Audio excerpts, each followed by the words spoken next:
Welcome to the Speak Your Success podcast.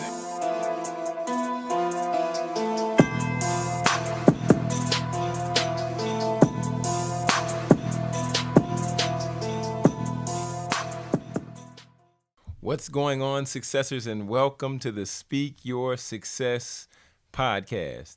I'm your host, Jonathan Jones, and today we're coming at you with another Monday motivation. That's right.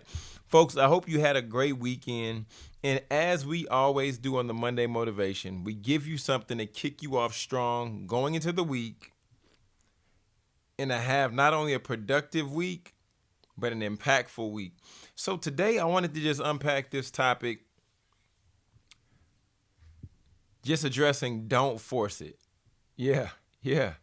Don't force it. And I thought about that because I played basketball some time ago, and out on the court, we'll go to, and those of you who aren't familiar with sports, aren't familiar with basketball, just bear with me a little bit. I'm going to break it down and make sure that we're all on the same page and we all can understand what the content is and what the gist is I want you to take away today. But I want to say don't force it because it would be a couple of guys out there on a team. So think of any team sport, right? And then you know that there's always one person who's always going to perform. And then that person is, they show up early at work. They're the person who take the lead on the project. There's somebody, if they're on the court, then they're the one scoring a lot of points and they're doing a lot of the activity that's required to win in the end, right? But I want to say this point, and I want to focus here on don't force it. Because even as great as that team player might be, and even them being the star, everybody has a bad day. Everybody has a bad game.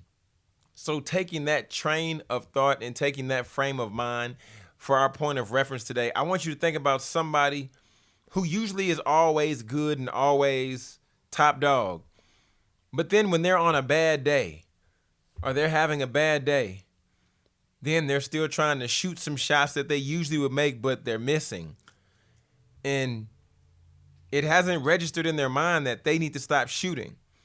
Or for somebody, maybe you're in the workplace, this is somebody who always does a great job on the presentation, but this is the day that they forget their notes. So now they're trying to lead the presentation as if they would when they had their notes, but they're not prepared. And I want to talk about don't forcing it because a lot of us, if we're not careful, a lot of us are trying to get into industries where we have no business being. We're trying to get into industries where we're pursuing things to where we know that we've lost too much money. We're pursuing things to where we know we don't have the passion. We're pursuing things to where we know it's a bad business idea, a bad business decision, but yet we're just trying to tell somebody off or show somebody that we can do it. So today I want to tell you don't force it, right? And I'm saying that because I was talking with my wife the other day, and I have a graphic or an image that I posted on my Instagram, and it talks about the creative process. And I looked at it basically as the process of an entrepreneur. And it basically says, this is a great idea. This is a bad idea. I'm terrible. And then it goes down the list and it walks you basically through the mindset of somebody who's creating things, the mindset of somebody who's creating programs. And ultimately, just looking at it, I was like, man, I might say that I've done terribly, but I'll never say that I am terrible. And as I was talking to my wife, I began to realize that that's a perspective thing. Because some of us, we might, like I said, have a terrible business idea. We might be in a terrible industry. Like, for instance, in the recession, trying to sell somebody things that aren't necessarily needed, but you're just trying to sell them on, I don't know, you're trying to sell somebody on whatever they call those things, a timeshare. And it's like, bruh, we're barely making ends meet. So why would I buy a timeshare to spend even more money to go somewhere that I have no desire to go to? So begin to think through that. Like, is what you're doing, is it time to give up that business? Is it time to stop trying to make something out of nothing? Because some of us, we know great people like your boy Thomas Edison with the light bulb. He tried 1,000 different ways to make it work, and then finally he made it work. ultimately, I'm sharing this with you today because I really think it's perspective. I truly think it's perspective because I don't know if it is people really forcing it.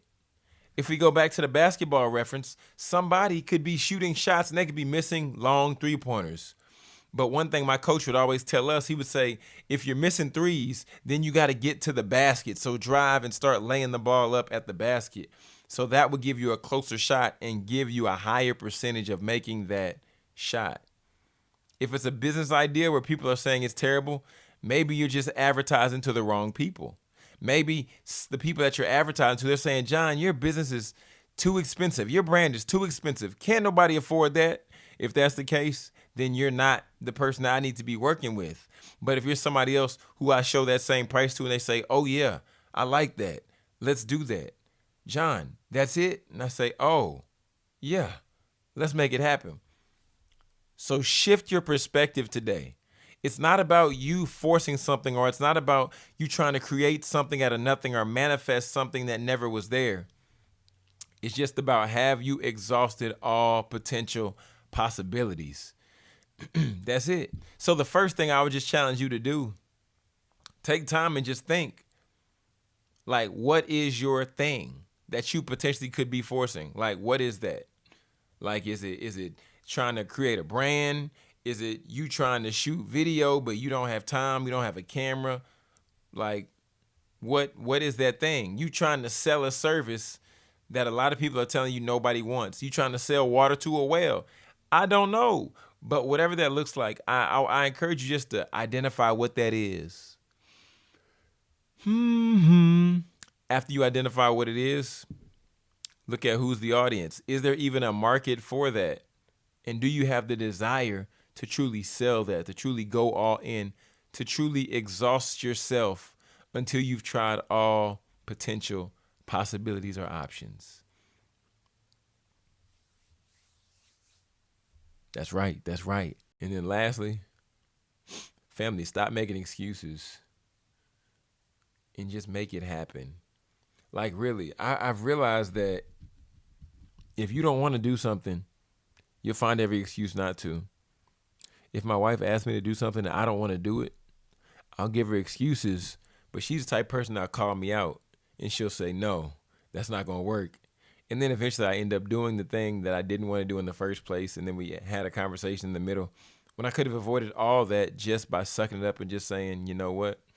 I don't want to do this, but let me just make it happen so I can get back to recording my podcast or doing whatever I was doing in the first place. So suck it up and stop making these excuses, y'all. If you're not where you want to be in your life, look in the mirror because it's your fault. I'm sorry. We all have options. I was talking with a guy this Sunday, and we're preparing to bring this to a close. This Sunday in San Antonio, a guy was like, man, I could have made all kind of excuses. I lost both parents while I was a teenager. Then after that, he lost a son. And I'm sitting there, and I'm like, dang. And he was like, yeah, I could have told the people, feel bad for me. I lost these parents. I lost this. I lost that. But he said, no, I wasn't going to give people that. I wasn't going to give myself an opportunity just to take it easy because my life is worth so much more than that. My life is so much more valuable. So successors, please do yourself a favor. Don't force it, but exhaust all options. TEDx speaker and best-selling author Jonathan Jones reminding you, we got the new colors of the merch available, y'all. I have on this light olive green Speak Your Success shirt. It's officially on the website now, but that's not what I was reminding you about. But check out the website, jonathanjonespeaks.com/products, and then just see if you find something you like on there. We got hoodies, we got tees, everything that you need. But anyway, I want to encourage you all, if you have not caught the anti-Valentine's Day episode last week, my wife hopped on and she took over the podcast. She's going to be coming on every once in a while. So check that out. Leave some feedback in the YouTube comments or even leave a review and let us know what you think. Let us know what you want to hear. And then she can unpack that topic. I can unpack that topic, or we can unpack it together. So that would be really encouraging. So let us know your feedback. Let us know your thoughts. And then also, you definitely want to catch this Friday's episode because I'm breaking down how I started my t-shirt printing business. So if that's something you're interested in, please be sure to check out the episode this upcoming Friday. And you can thank Miss Lorraine. She's out there in Canada because she wrote us an email and she was like, hey, how do I start a t-shirt printing business? Like, where should I start? And I said, you know what, Lorraine, just because you asked, I'm just going to give you what I was taught. So, like I said, TEDx speaker, best-selling author Jonathan Jones, reminding you to speak your success, believe in your greatness, and continue to create the life and business of your dreams. Stop making them excuses. Why would you want to live any other